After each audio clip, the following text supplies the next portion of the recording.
Assalamualaikum warahmatullahi wabarakatuh. Alhamdulillah, Waalaikumsalam warahmatullahi wabarakatuh. alhamdulillah puji dan syukur kita panjatkan kehadiran Allah Subhanahu wa taala yang telah memberikan kita nikmat, termasuk nikmat kesehatan dan kesempatan hingga kita dapat menghadiri kajian berkelas ini. Salawat dan salam kita semoga selalu tercurahkan pada Nabi Muhammad SAW, keluarganya, sahabat dan kita semua.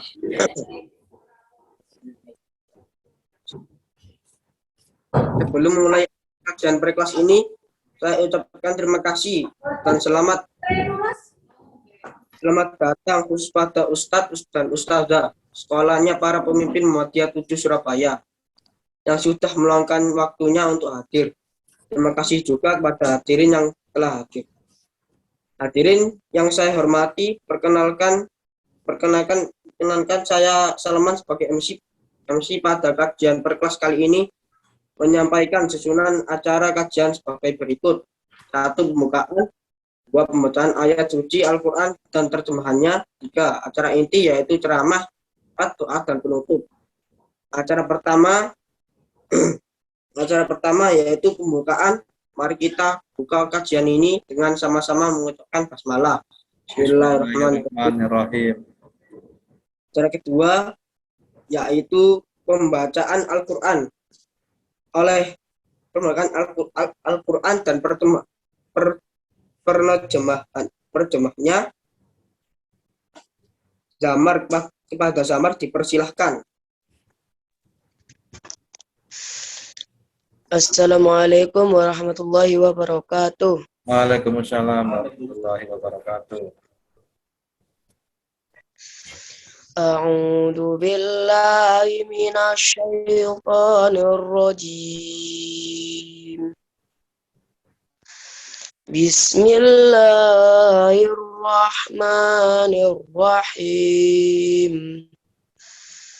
Ya ayyuhalladzina amanu kutiba alaikumusiyam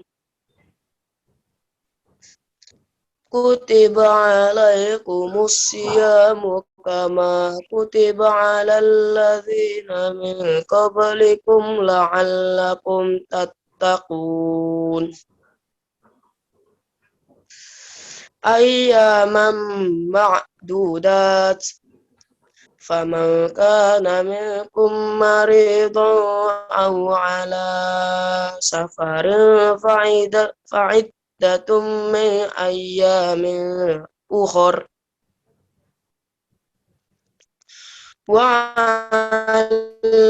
وعلى الذين يطيقونه فدية طعام مسكين فمن تطوع خيرا وأن تصوموا خير لكم إن كنتم تعلمون.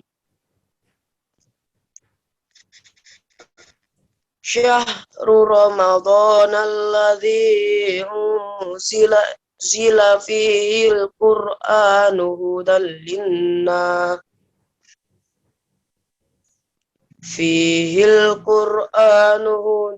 للناس وبينات من الهدى والفرقان فمن شهد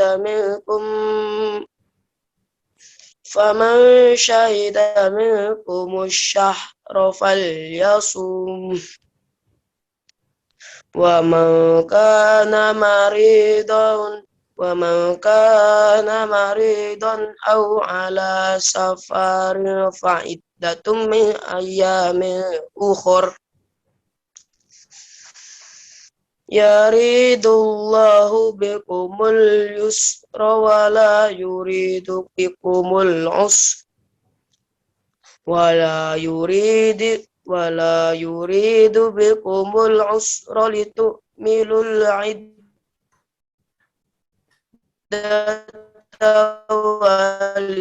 ولتكبروا ولعلكم تشكرون. Sadaqallahul adzim.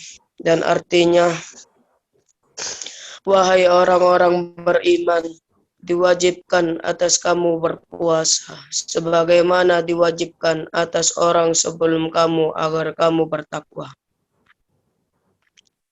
Beberapa hari tertentu, maka barang siapa di antara kamu sakit atau dalam perjalanan, maka sebaiknya pada hari-hari lain. Dan bagi orang yang berat menjalankannya, wajib membayar fidyah, yaitu memberi makan seorang miskin. Tetapi barang siapa dengan kerelaan hati mengerjakan kebijakannya, maka itu lebih baik baginya. Kamu mengetahui, bulan Ramadan adalah bulan yang di dalamnya diturunkan Al-Quran sebagai petunjuk bagi manusia dan penjelasan-penjelasan mengenai petunjuk itu dan pembeda antara yang benar dan yang batil. Karena itu, barang siapa di antara kamu ada di bulan itu, maka berpuasalah. Dan barang siapa sakit atau dalam perjalanan dia tidak berpuasa, maka wajib menggantinya sebanyak hari yang ditinggalkannya itu. Pada hari-hari yang lain, Allah menghendaki kemudahan bagimu dan tidak menghendaki kesukaran bagimu. Hendaklah kamu mencukupkan bilangannya dan mengagumkan Allah atas petunjuknya yang diberikan kepadamu agar kamu bersyukur. Wassalamualaikum warahmatullahi wabarakatuh. Waalaikumsalam warahmatullahi Waalaikumsalam warahmatullahi wabarakatuh.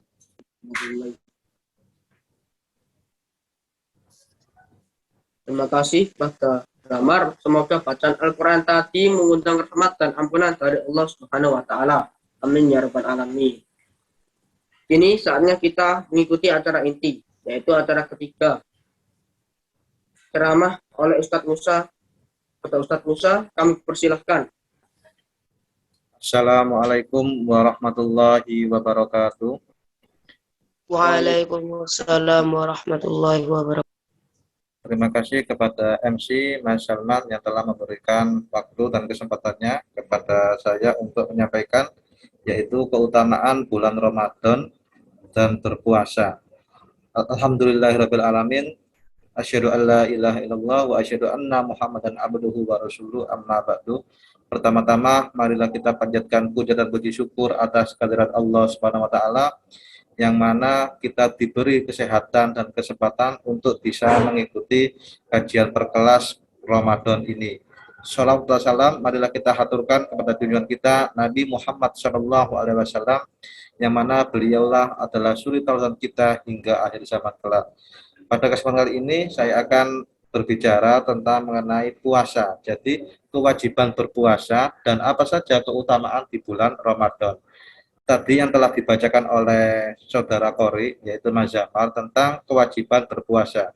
Jadi puasa itu tidak diwajibkan kepada kamu saja, tetapi kepada kaum-kaum sebelum kamu. Itu juga diwajibkan berpuasa. Tapi puasanya berbeda dengan kaum umat Islam. Puasanya ada puasa sendiri, tata caranya sendiri. Seperti contohnya umatnya Nabi Daud, ada puasa Daud. Puasa Daud itu adalah puasa sehari, puasa tidak. Jadi sehari puasa, sehari tidak itu untuk umatnya Nabi Daud. Jadi di setiap umat itu pasti ada puasanya sendiri-sendiri. Nah, di umat Islam ini puasanya hanya 1 bulan penuh, yaitu bulan Ramadan. Allah telah mewajibkan puasa kepada kita, sebagaimana puasa ini telah diwajibkan kepada orang-orang sebelum kita. Puasa ini adalah media yang ampuh untuk membersihkan jiwa dan merupakan ibadah yang paling efektif untuk mengekang hawa nafsu. Karena itulah puasa ini diwajibkan dan disyariatkan oleh seluruh umat beragama, sekalipun mereka yang menyembah berhala. Jadi orang-orang yang menyembah berhala itu juga ada puasanya. Puasa ini sudah dikenal sejak bangsa Mesir kuno. Selanjutnya meluas sampai ke Yunani dan Romawi. Orang-orang yang memeluk agama Hindu juga tetap melaksanakan ibadah puasa hingga saat ini. Di dalam kitab Taurat juga disebutkan puasa dan dipuji orang yang melakukan puasa itu. Di kitab Taurat itu ada Nabi Musa melakukan puasa selama 40 hari. Di dalam kitab Injil juga ada. Jadi di dalam kitab Injil juga ada yang namanya puasa. Tetapi tidak disebutkan di situ bahwa di kitab Injil itu puasanya mendapatkan pujian. Puasa yang dikenal oleh kaum Nasrani dan yang paling terdahulu dilakukan adalah puasa sebelum hari raya Paskah. Dan hari itu juga Nabi Musa berpuasa. Nabi Isa dan kaum-kaum Hawariyun itu juga melakukan puasa. Jadi puasa itu dilakukan bukan hanya untuk kaum Islam saja, tetapi juga kaum-kaum sebelum Islam. Jadi di sini ada beberapa segi yang menonjol dari puasa. Yang pertama, puasa ini dapat membiasakan seseorang untuk takut kepada Allah, baik dalam keadaan sendiri atau dengan orang banyak. Sebab orang yang sedang melakukan puasa itu merasa diawasi dan selalu diawasi oleh Allah. Jika ia ingin meninggalkan keinginan yang dihadapannya seperti makanan enak, minuman enak, buah yang matang, itu ketika dalam puasa tidak akan memberanikan diri untuk mencicipinya. Sebab jika tidak demikian, maka ia tidak akan kuat menahan keinginan-keinginan tersebut. Semakin berulangnya kita puasa, berarti telah membiasakan diri untuk bersikap malu terhadap Allah yang selalu mengawasi gerak-gerik kita di dalam melaksanakan segala perintah dan melaksanakan segala yang dilarangnya. Berarti puasa itu dapat menyempurnakan diri dan berlatih untuk mengekang hawa nafsu. Mengingat kemauan hawa nafsu selalu mengiringi manusia kemanapun ia pergi. Siapapun yang mempunyai sifat-sifat tersebut secara lengkap pasti tidak akan berani melakukan penipuan terhadap orang lain. Juga tidak akan berani melakukan merampas harta anak yatim. Ia juga tidak berani meruntuhkan salah satu rukun Islam, yaitu zakat. Setelah puasa ada yang namanya zakat. Ia juga tidak berani untuk melakukan perbuatan dosa dan mungkar. Sebagaimana diriwayatkan dalam hadis qudsi, Allah berfirman, setiap amal Ibnu Adam itu untuknya, kecuali ibadah puasa. Karena sesungguhnya puasa itu untukku itu maksudnya untuk Allah, dan Allah lah yang akan membalasnya. Kedua, puasa dapat menurunkan ketegangan syahwat dan dapat menjadikan jiwa seseorang di dalam menghindari berbagai keinginan. Kemudian mengkonsentrasikan diri untuk mengerjakan apa yang mendapat ridha Allah.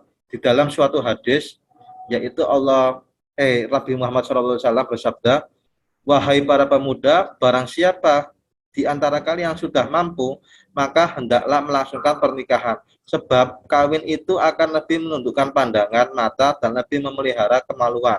Dan barang siapa yang tidak mampu, hendaklah ia berpuasa, karena puasa itu berfungsi sebagai penangkalnya. Yang dimaksud penangkal di sini adalah mengempiskan. Jadi mengkempiskan kamu ketika ketemu perempuan, ya itu jadi dikempiskan dengan cara berpuasa. Kemudian yang ketiga, puasa itu melatih diri untuk bersikap kasih sayang. Sikap ini dapat mendorong orang untuk menjalankan puasa, untuk berinfak dan bersedekah.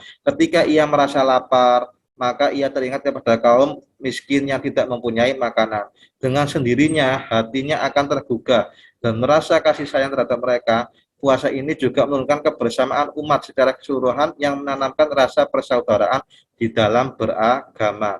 Keempat, di dalam melaksanakan ibadah puasa, terkandung makna persamaan antara pihak kaya dan miskin, antara raja dan rakyat. Di dalam melaksanakan ibadah puasa, di antara mereka tidak terdapat perbedaan, semuanya sama diwajibkan menjalankan puasa. Kelima, membiasakan umat untuk teratur di dalam melaksanakan kehidupan mereka. Mereka berbuka pada waktu yang sama, dan tidak ada seorang. Halo.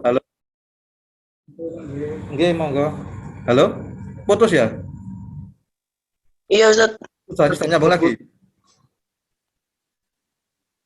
Maaf ya. Sudah.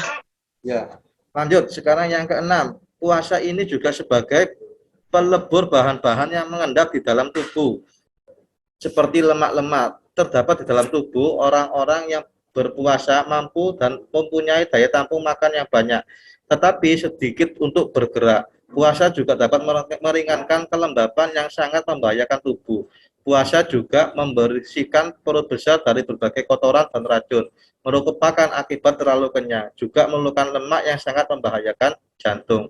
Di dalam hadis Rasulullah SAW bersabda, berpuasalah kalian, maka kalian akan sehat.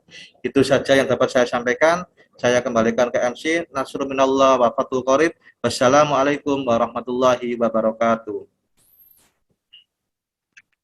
Waalaikumsalam warahmatullahi wabarakatuh. Terima kasih kepada Ustadz Musa. Semoga yang disampaikan Ustadz Musa dapat kita pahami dan amalkan. Amin ya rabbal alamin. Acara kajian berkelas telah selesai. Mari kita tutup dengan membaca hamdalah bersama-sama. Alhamdulillahirabbil alamin. Terima kasih sekali lagi kepada Ustadz dan Ustadzah serta teman-temanku yang telah hadir. Saya mohon maaf bila ada salah kata selama mandu acara. Wassalamualaikum warahmatullahi wabarakatuh. Waalaikumsalam warahmatullahi wabarakatuh. Foto dulu ya, ayo foto, kameranya dinyalakan, kita foto sesi bersama. Nanti bisa di screenshot di HP-nya masing-masing atau